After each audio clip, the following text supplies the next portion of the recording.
Hello and welcome to the final podcast, the last podcast you'll ever listen to, especially if they're that intro.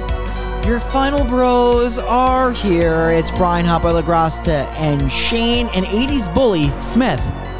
Are you saying I'm any character from a Stephen King novel? Just an 80s bully? Just stereotypical? You can be with your leather jacket and your denim jeans. Okay. Well, here we are reviewing the only movie Stephen King ever directed, Maximum Overdrive, and it is just Stephen King. Bullies, religious cult people, not cult people, zealots. But just, religious zealots, and trucks. He really just sticks to his metaphorical guns, doesn't he? Yes. So Stephen King is a very polarizing figure for more reasons than one.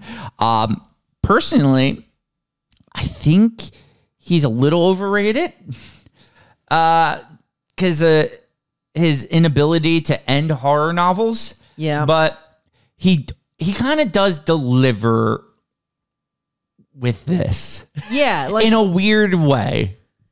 I have been very critical of Stephen King. Yes, you have. So I don't think I need to share more on that. But what I would say is Stephen King, to me, if I'm to like describe what he is, he's like all premise and no polish. Like, he can't complete it, but he really has good stories. Character building, trash. Yeah. I've been very vocal about that. Yes. The man's characters are garbage.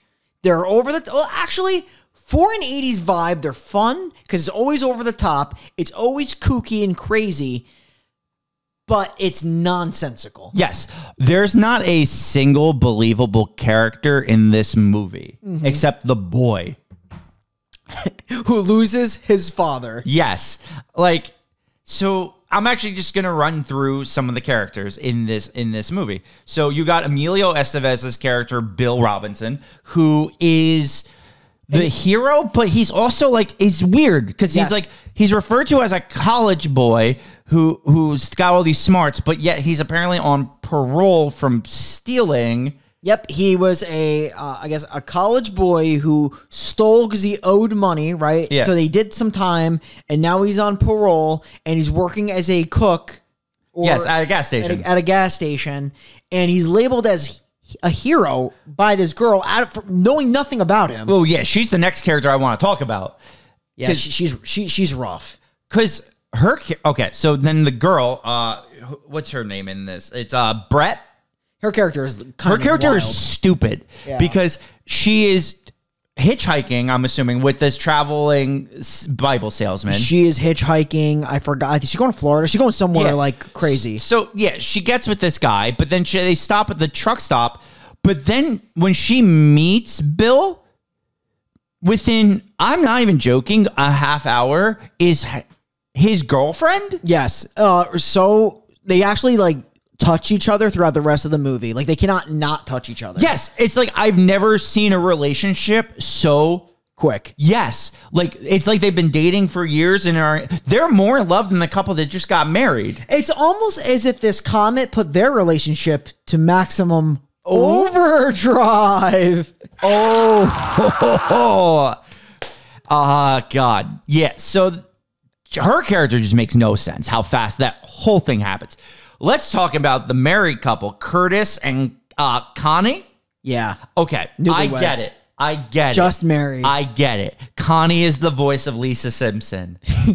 But listening to her in an entire movie, I wanted to actually kill myself. She was Curtis! It's literally, that's it. It's a great rendition of her character throughout this whole movie. You can't leave me out here, Curtis! I'm sorry, Cat. The cat is getting upset, so I won't do the voice too much, but just like picture that high-pitched, oh my God.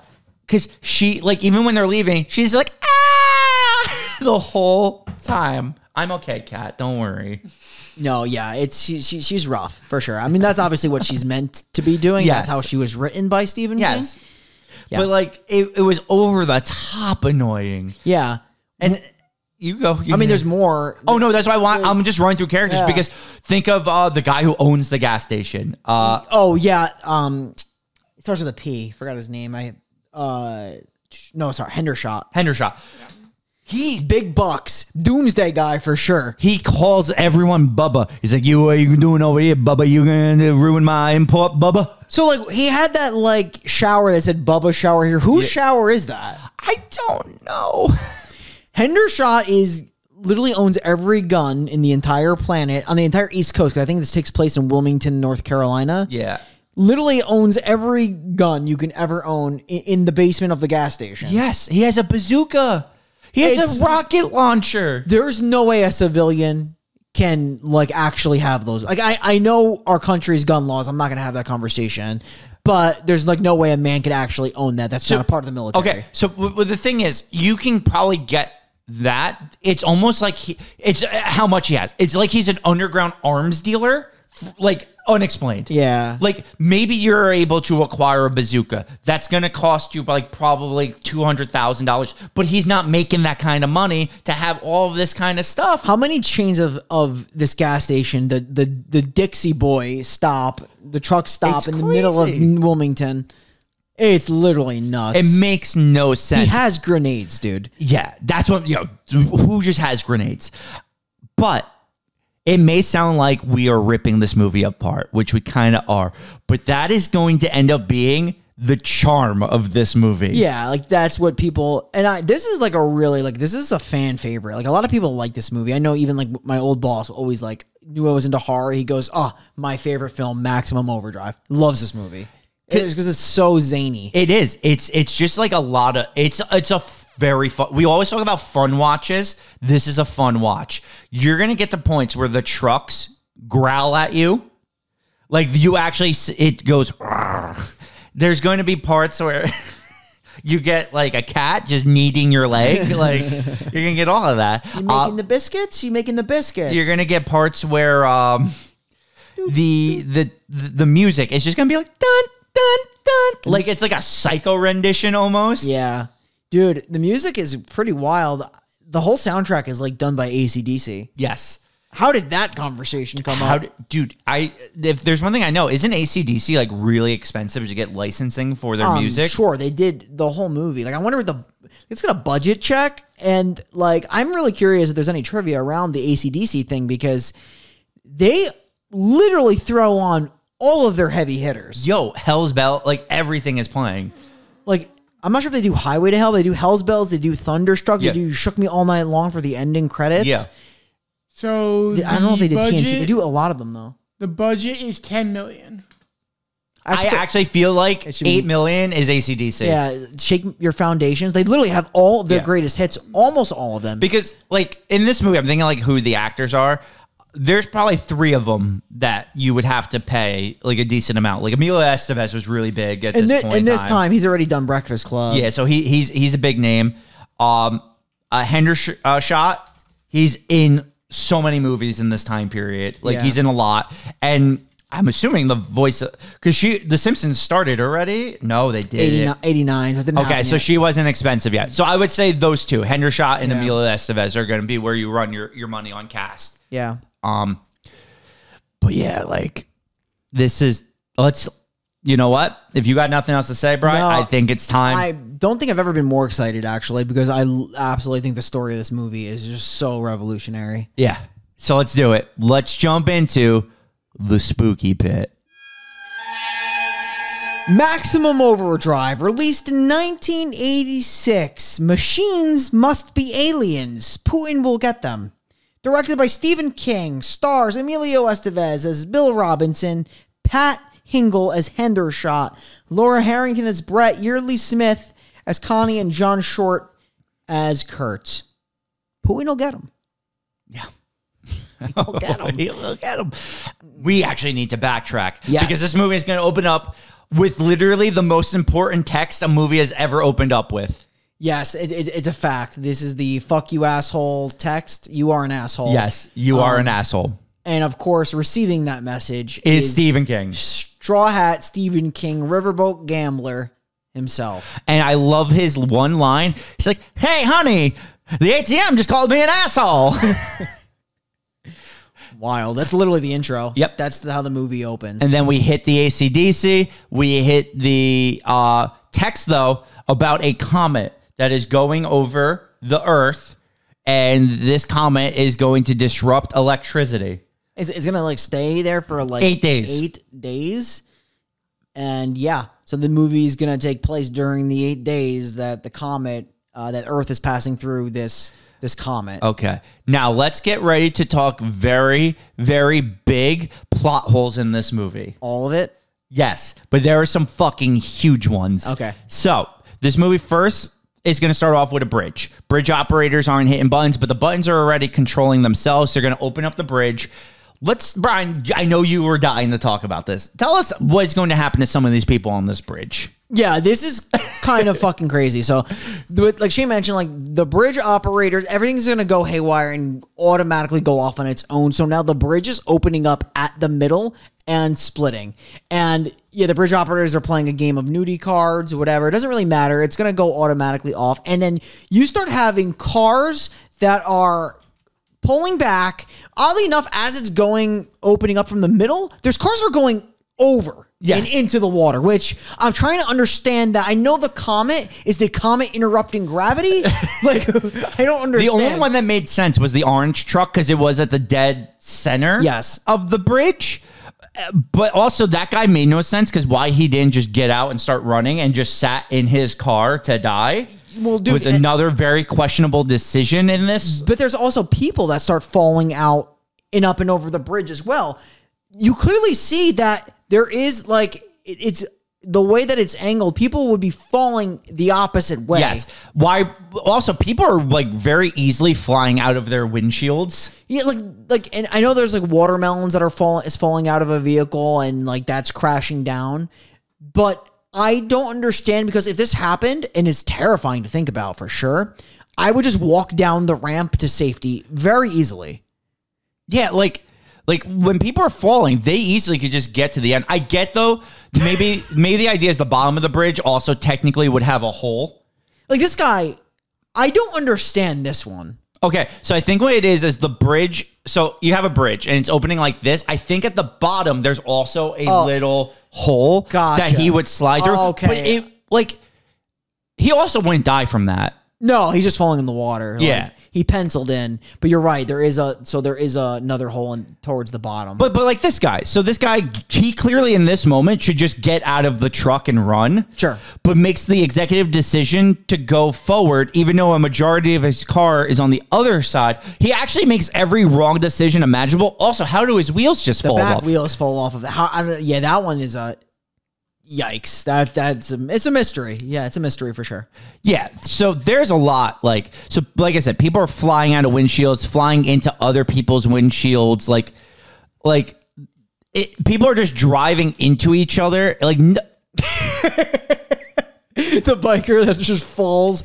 Why are they going full speed? I don't know. Like you're in gridlock. Because the bridge also wasn't that big. So like these people are actually, this is not gravity. They're driving into other cars. Like this whole thing. Like this guy just falls into the watermelons wearing all white. That car just fucking trips. None of this, like that van tripped.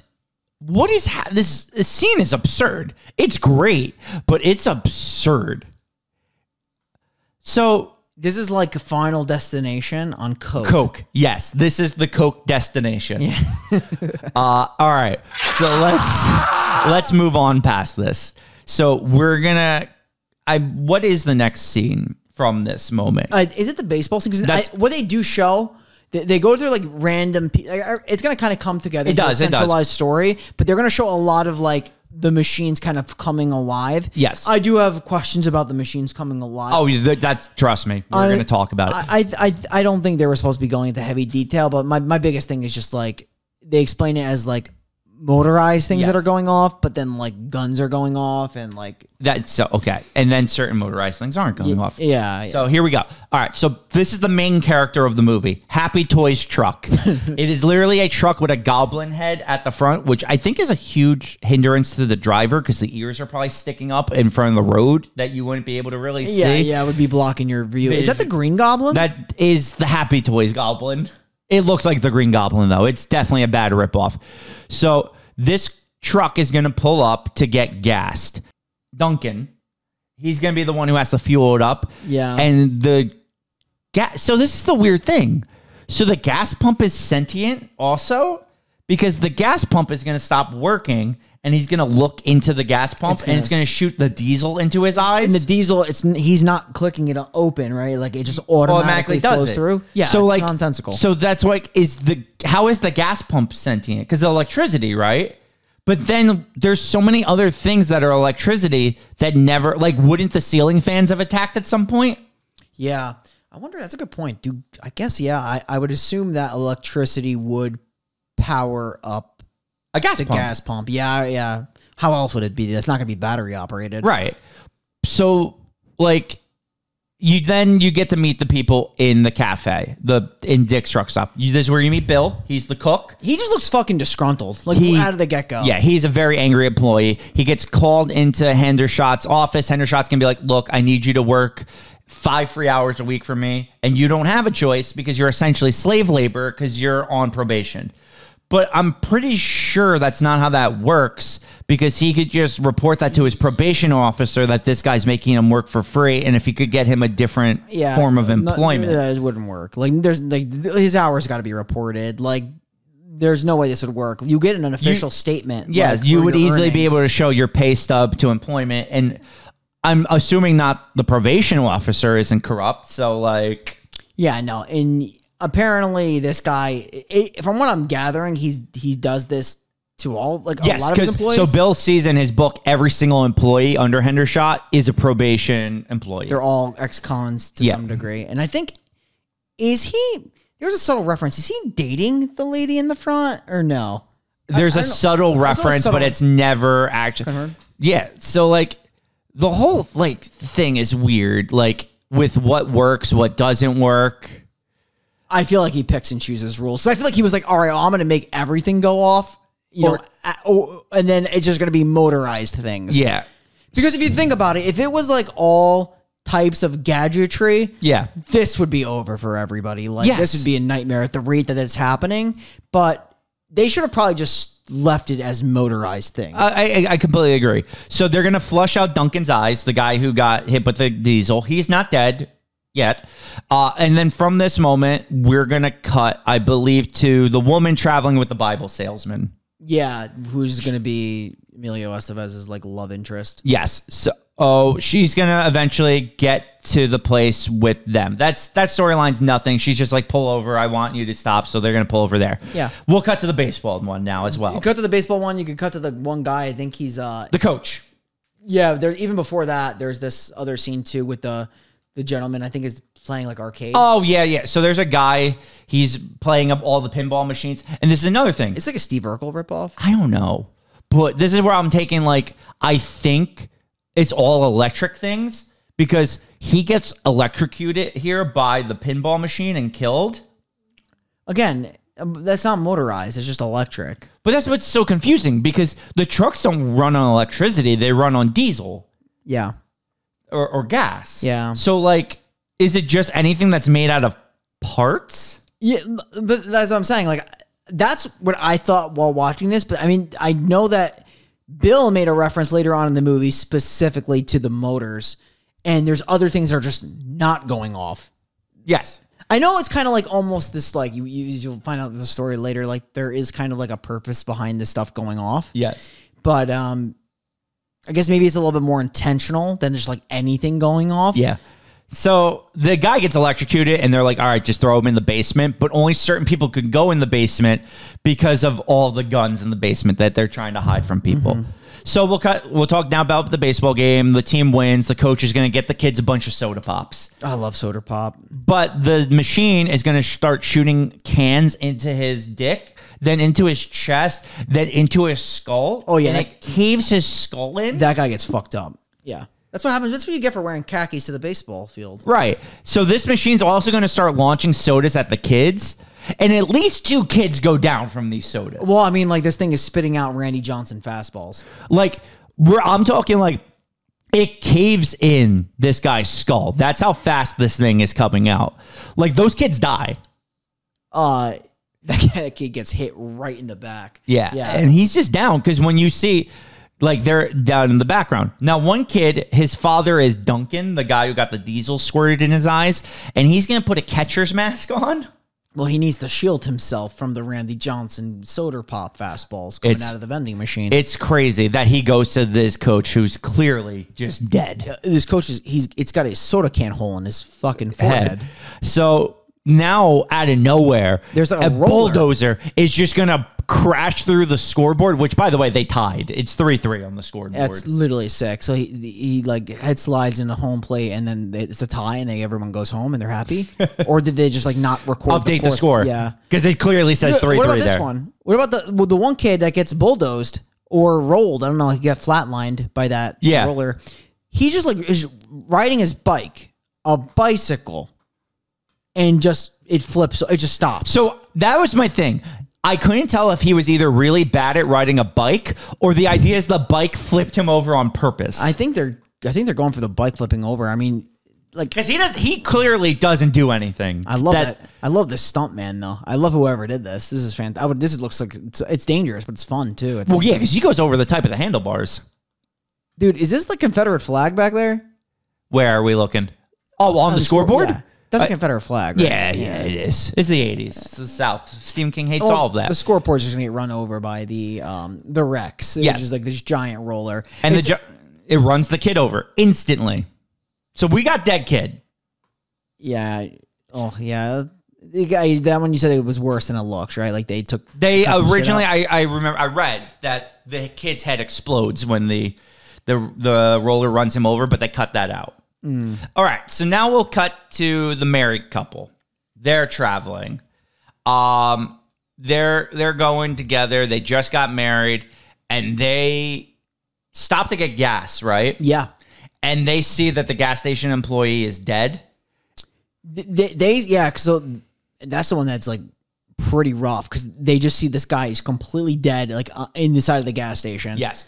And that's when they get attacked by the first truck, right? They get attacked by a truck. Yeah, so this one doesn't really make sense to me in the way that it's shot as well because like I think the truck goes for him. Curtis. He dodges it and then is on the ground and there's a pole on top of him.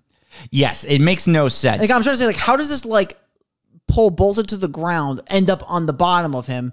I don't think the truck hit the pole. No. And even still, how does it land on top of him? Also, he would be dead because that pole's probably really heavy. I know. It's like... But now let's talk about the biggest plot hole of the whole movie. He gets in his motorized car that doesn't disobey. I know. He's able to drive the car. Yeah. So my point is, why is his car drivable, but all the other cars are sentient? Yeah, especially in this area where it's literally taking over everything. I know it's just like more of like a world thing that's happening. But like, why are we pick and choosing that like his car is drivable? Is the idea that it's only trucks? Because technically we only see trucks attack people. Yeah. Well, so is it the diesel? I know they don't explore that at all or remotely explain it. I mean, like by the story, it's technically... No, because you're seeing like turrets go off. You're seeing, the pinball machine go off. So it's not just trucks, but because I feel like he took his screenplay or his story from trucks and tried to make it like complete and total AI. I think he skipped or like forgot that the car would count. Cars exist and cars should also count. Yes. Or my deep theory, their car was controlled. But their car was a good guy. And my theory to back that up is because you'll notice at the very end of the movie, that car, the truck runs it over and repeatedly keeps backing up and on it. And I think it's because the car was helping them. The trucks got back at the car and took the car out. Yeah, it was an inside job. Great theory. I mean, I have just so many question marks too, because like... How we're talking about motorized things, like, and I'll get into the end of this movie, but I just don't think that end of them getting away on a sailboat would theoretically work with whatever that can be motorized in those waters. Like, if trucks are going after people, why wouldn't the boats that have motors? Fucking motorboats at a marina also go after them? Brian, you're asking too many hard-hitting questions. I'm just saying. And Stephen King on coke ain't got the answers for those. It's got something. It's just not the answer. All right. So... now we're back at the shop. The guy's dead. Everything's going horrible. I do like Pendershot's theme of having this one guy that works at his gas station continuously light cigars for him. Yeah, Joe. It's incredible. So we're gonna eventually like. The knife is going to attack the waitress and cut her arm. Yeah, that's a good point. That's like the first sign of it. Yes. Well, and the guy getting electrocuted. And so eventually we're going to see different things happening there. Like the young boy is going to keep riding to that gas station to meet his dad, but we're going to see a lot of dead bodies. Like there's a woman that was killed by a blow dryer. There's the ice cream truck with the dead ice cream man in it. Yeah, and you see people like they're dead in their cars too. Dead in their cars. Eventually Duncan, the guy who had the gas in his eye, is going to be like, I need to go out and find my son. Like, I got to go help him. Yeah. And he's going to get fucking rammed by this truck and killed. Well, you absolutely knew that Pendershot was not going to let this guy watch his son's baseball game. Yes. And you also knew that he wasn't going to be paid for the time that he was working and not seeing his son play baseball. Yes. So he's going to get fucking railed. The religious guy is going to be like, I need to get out of here. And he's going to get chased down by the Happy Toys truck. Yes. And he's going to get fucking rocked. He's going to get and rocked. thrown into a ravine. And not killed. Yes. Even though when they show the back of this truck, it is actually covered in blood. Covered in this man's blood. Like, knocks him out of his shoes. That's a lot of blood. It knocks him out of his shoes, dude. Yeah. He ain't dead yet, though. Oh, of course, Stephen King has to run over the Bible. Look, there's a lot of atheists out there. No one hates Jesus more than Stephen King. I don't know what the big deal is, but yeah, like for sure, he's definitely, that's just like a staple Stephen King thing. He hates organized religion. Yeah. So Duncan is dead. Stephen King's love of religion is dead, and the Bible salesman is in the ditch. He was actually a pretty funny character. He definitely was hitting on the girl all the way up there. Oh my God. The girl does meet up with him at this point. They fall instantly in love. Yes. This is where you could talk about Billy and Brett falling madly in love. Now, I'll say this too. There's like 14 other people in this like cafe. None of them matter. None of them have any character. And when one's die, I feel like new ones spawn. Yes, 100%. I was going to say the same thing. There's a scene where several of them are killed, and then there's a nighttime sequence where I think that's where the turret comes or whatever. Yes. And then you see 3 more people that you didn't see before, and you sure as shit, those people are dead in the very next scene in the morning. But then when they run away at the end, I feel like there's even more than was originally in the cafe. The guy that steals the diamond at the end, I don't think you ever see him. Right? Or maybe you see him first. I don't remember him. Okay, you see him once because he actually is one of the people at the end who's filling up the trucks with gas. He's in the rotation. Okay. But like, he's not a character, and he's like the final kill. But like, were we supposed to care? Yeah, I don't know. I definitely can clearly see what Stephen King is taking aim at. He's like, okay, well, Pendershot is like a capitalist, so we're going to make sure that he dies horribly. Yeah. We got the Bible salesman who's the religious zealot. We're going to make him die horribly. Anyone who goes after money is going to die a painful death. Get this guy out of here who's trying to get this diamond ring. He's like, but you know what we got to fall in love with? The criminals. Actually, that's not technically true. They all kind of die. But Billy, the young upstart. Yeah. Although what I would say about Billy is that I feel like he's an ex-con. He did time. He seems like he's got a head on his shoulders, though. He is like, he just got some feelings, but like at the same time, I feel like you don't get any of that until the girl comes. Yes. I feel like he's got zero heroic tendencies, and they're forced in when it needs to happen. Actually, I think the best character in this whole movie is Curtis. Oh yeah, Curtis. Curtis is always trying to help. He never listens to his wife. He just always wants to help everyone else.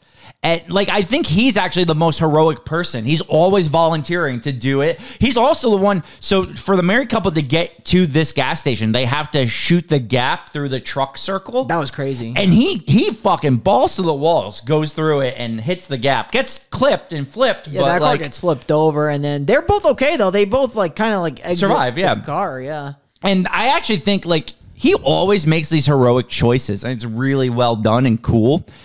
So this is now everyone's together except the young boy. He's still riding his bicycle to get there. To this explain why he even had to shot the gap is because during this comment, all of the trucks like around the gas station are circling. There's like barely any room between each car of each truck. So then they're circling the gas station. So like they're kind of like surrounded. Yes. And now this is a very important plot point because once they get Curtis and Connie there, Hendershot comes out with the bazooka and he lays into 2 trucks. And this is another gripe with this movie.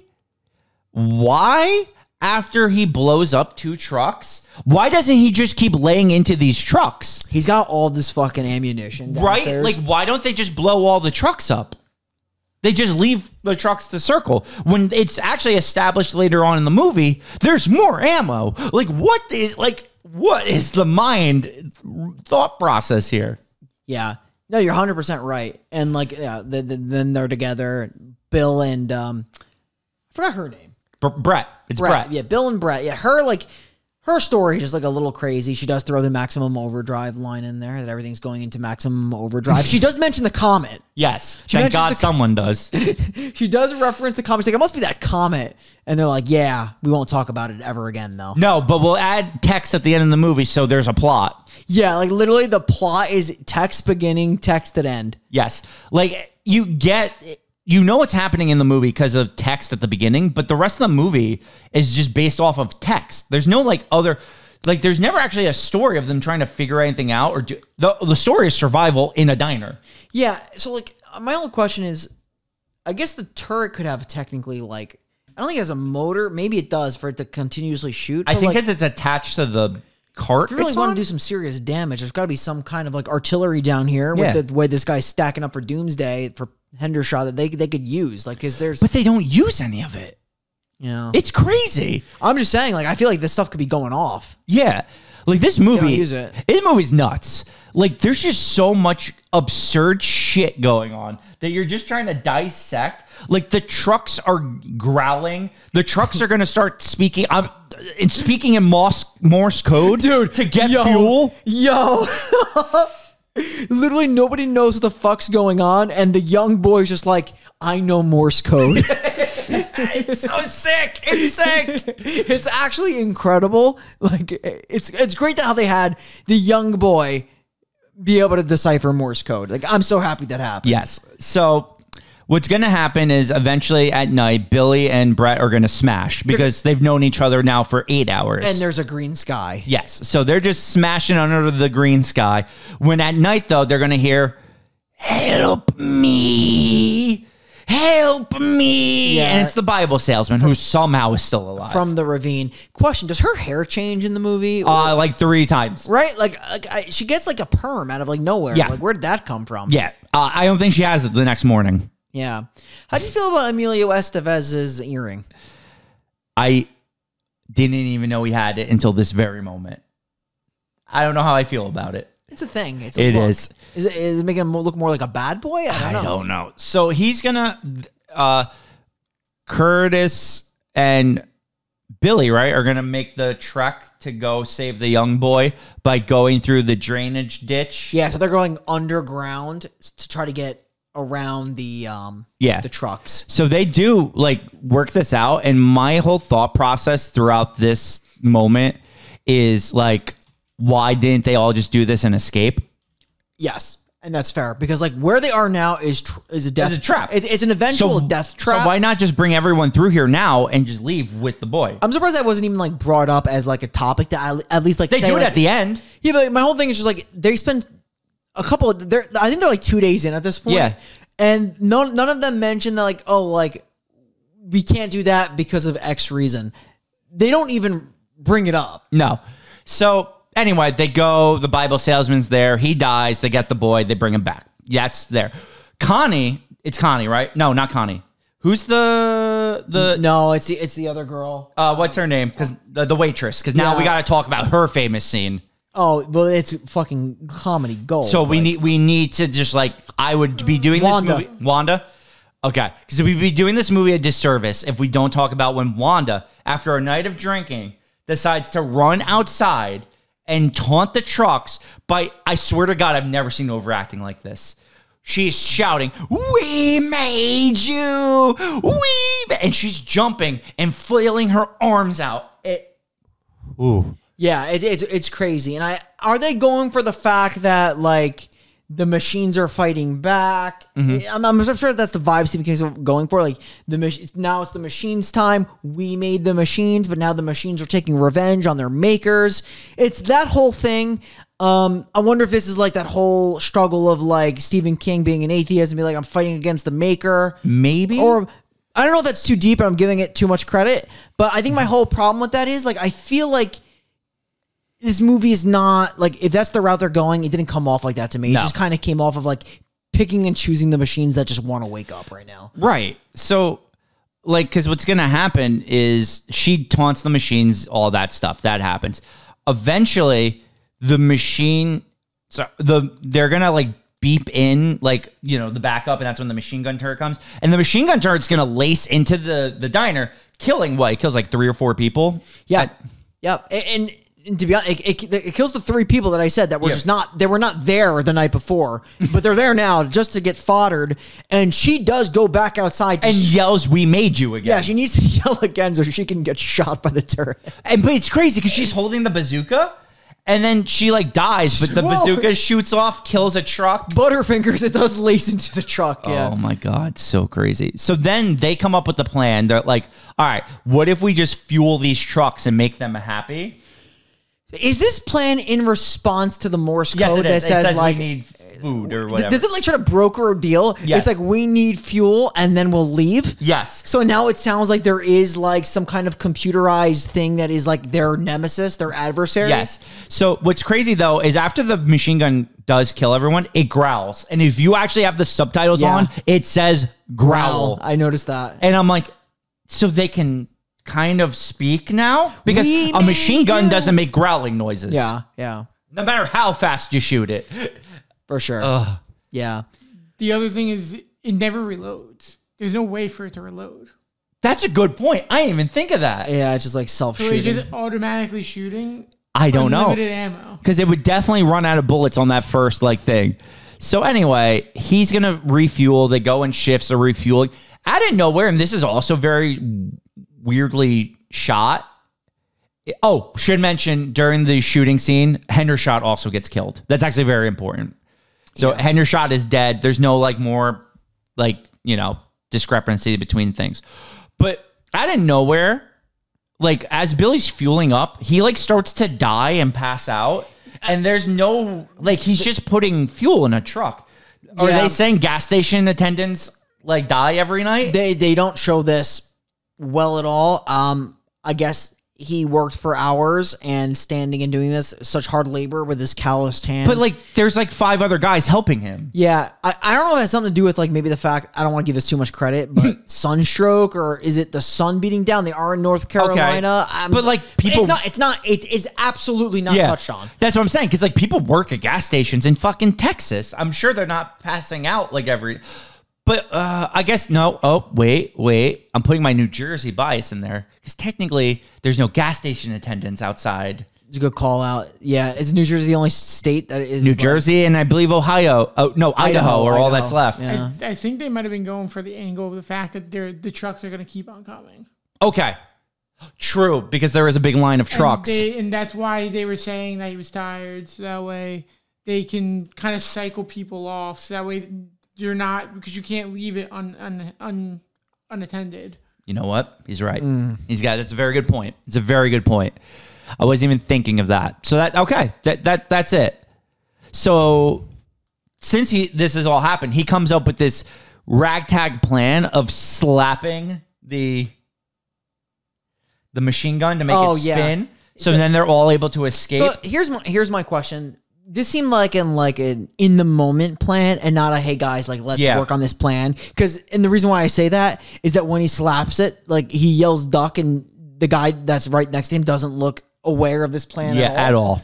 And they duck to avoid it. And I feel like this is super dangerous and should have been thought out, because it actually shoots out the windows. Well, that's the thing too, because that machine gun is on a thing, so it can only shoot at one angle. Yeah. It can't go down or up. Correct. It's like it gotta be level. So if they just laid down they actually never would get shot by it. And that's how I know that this was not well thought out, because everybody was watching in the window. Okay, so now let's also talk about this next moment. They escape now at night through the tunnels. Why? After being there for 2 days, do the trucks decide at that moment to drive through the gas station and not any day earlier? Why did they wait until they left to finally decide to drive through the gas station? Is this because like they got their fuel and now they're happy and they could just leave? Is that actually the idea?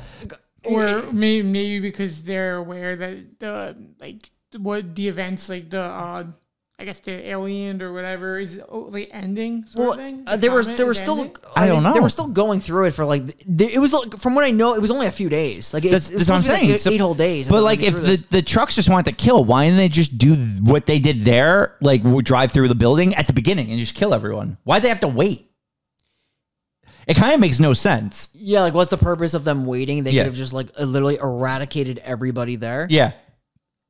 Like for the whole idea of that machine's taking over, is it like they just like eventually wanted to get like a quick a fuel in? So was the idea, like Matt said, just they need the fuel first before they kill? Truly ridiculous notion. Yes. So like, it's actually like horribly stupid. Yeah.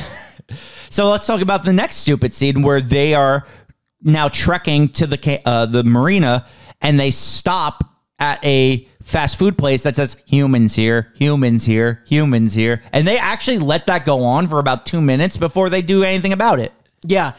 Yeah, that's a good point. I do want to mention that in one of the many scenes where they're hooking up, Billy and Brett, Billy does mention that like they should go towards a marina. Yes. That will bring them to an island on a sailboat.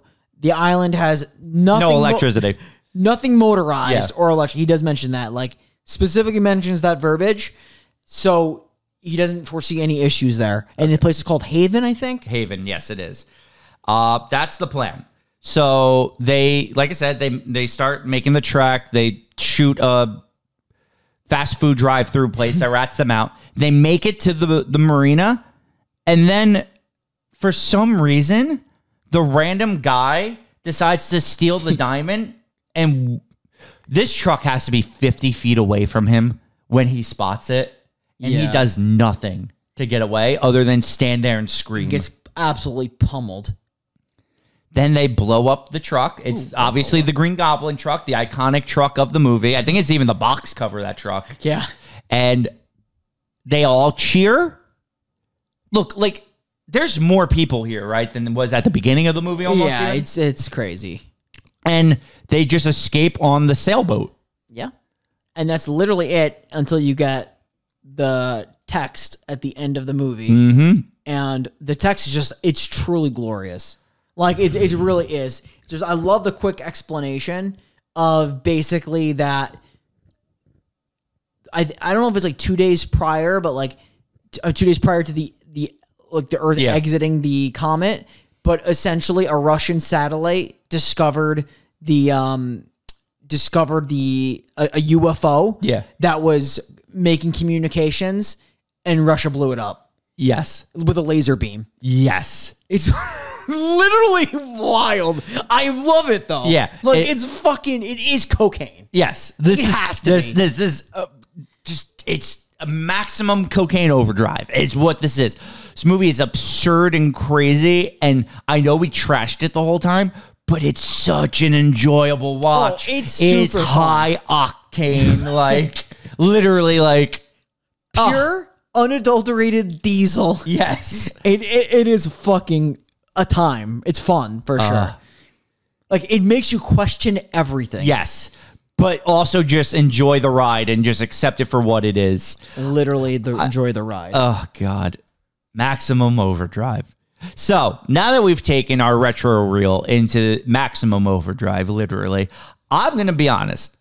On one hand, this movie is like an 8 or 9 out of 10 out of pure entertainment. On the other hand, out of pure actual script and plot and what this movie entails, it's literally a 3 or a 4. So I'm going to go in between and give it a 6. Okay. Yeah, that's fair.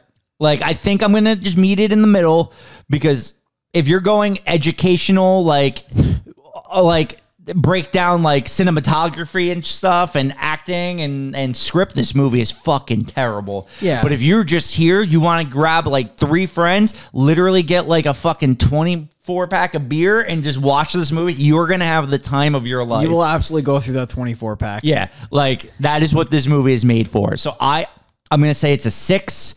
So I keep my academic integrity as a podcast reviewer of movies, and I will leave it as a 6 out of 10. Yeah, it's fair. I have it as a 5. Yeah, okay. It is like, yeah, I mean, like, honestly, I'm kind of like with you in the same boat of like, it's one of those movies that really just like is senseless, but it's super fun. Like, like I said, my rating is not like exemplify how much fun I had watching this movie, because it is super fun. It's super crazy.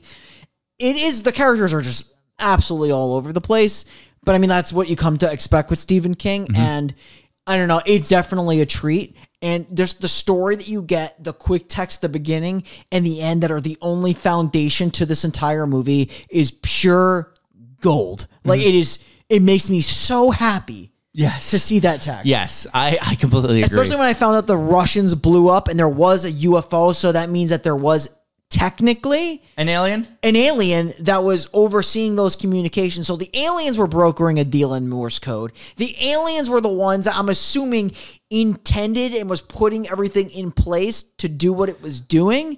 We get no backstory on that and we don't need it, but that's the logic they're going also with. That just the Russians have a working laser beam. Yes. Also very true. The Russians, we just accept, have laser beams. And why did it take until 2 days until the comet, we would be passing through the comet, for it to blow up this UFO? Couldn't tell you. Can I also say another one? Of course.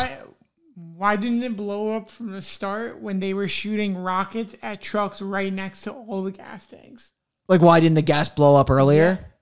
Good you know point. what? Yeah, that's a good point. Especially because there was diesel spilled everywhere from Duncan. Yeah, that's true. You're right. Yeah, that just shot everywhere. Yeah, there's a lot. Not just one blew up, like several blew up, like right next. I mean, there's also the Yeah. logic thing of like, why did they bring up the sewer like 45 minutes into the movie when they could have just like walked Done down that to the sewer so long ago. Yeah. Well, yep, that's Maximum Overdrive. Before we end, obviously a little Necronomicon talk. There's no shortage of fodder in this movie that was killed. The thing is, I feel like I have to give it to Wanda. Because Fair. she made them. The way that she went out is Iconic. it was pretty nuts. Dude, there's just so many funny deaths in this movie. That's the like Everyone who gets hit by a truck is the face they make before they get hit. You can go with the diamond guy. You can go with like Pendershot. You can go with Wanda. You go with the coach. You can go with the coach. That's a crazy one. You can go with the kid that gets rolled. Like that's kind of where like Yeah, that's epic. because like that's probably where I'm gonna go. And the reason why I'm gonna say that, even though the Wanda one is probably the better option, like this kid, the bike just fucking fumbles itself, and then you just see the scoreboard of the 3-3 score that ends the game. Out of nowhere, the bulldozer bulldozes the scoreboard and gets over. You're like talking me into it because actually that whole scene is so nonsensical because like, does the bike actually take the kid out? Why is the score 3-3 and they celebrate away? Like, there's nothing makes sense. Let's do it. Let's do the kid. Are you sure? Like, because the thing is, like, the one that like goes out with saying that, and it's the second time she went out and said it, so it's a good one too. That's the reason. Yeah, I don't want to talk about flipping the coin, but like Wanda, like I do love a good coin flip. We haven't had one in a while. Let's do it. Let's do it. I'll take the Cthulhu side. I'll give you this backside here. Okay. Here we go. Here we go. Here we go. Boom. It's Wanda. Wanda, you made them. You made them. Made you. Like, how could they do this to you? I don't even know what to say about you because you overacted. I have never seen overacting like that since maybe Veronica. Oh my God. I need you to check if that lady acted in another movie again. Because see if Stephen King ruined her career. Because we need to know because I've never seen someone like she was jumping up and down, flailing her arms. Wanda, you are a beautiful soul, and you literally might have one of the best deaths we've ever seen in film. So for that, you had to go in our Necronomicon. We'll remember you in there forever. Incredible. Just an incredible performance by that woman. Truly memorable. Like, I want to know if Stephen King made her act that over the top. Like, yeah, for sure. It was glorious. A lot of TV series. Okay. Yeah, she's in different movies, but doesn't seem like very strong roles. Okay. We'll look into it after. With that said, sadly, next week will be the last week of Retro Reel. Honestly, it's so sad. Like, I'm legitimately like gonna go through I'm upset. Yeah. It was such a fun ride. I mean, hey, we have a big theme coming up in May. Yes, we do. Alexis, Texas Chainsaw Massacre Month 2, the final chapter, because we are going to wrap up the last 4 Texas Chainsaw Massacre movies in April. In May.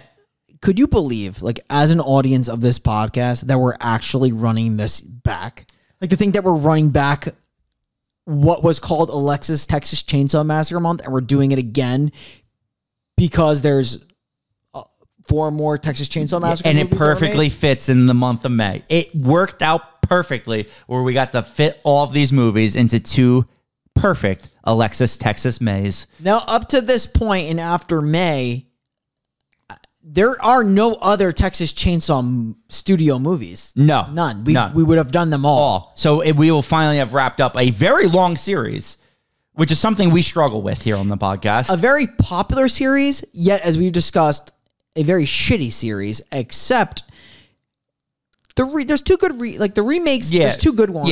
Yeah. We're gonna talk about some good ones. I'm gonna say it's gonna be 50-50 that month. But first, like I said, we have to end Retro Reel with the finale, The Lost Boys. Yeah, what better way to finish than with The Lost Boys? Popular horror comedy. Definitely a good way to cap off Retro Reel. Very, very popular vamp flick. Murder Capital of the World, Santa Clara, a lot of good actors in there that are blossoming, start their career from that movie. So happy to do that one.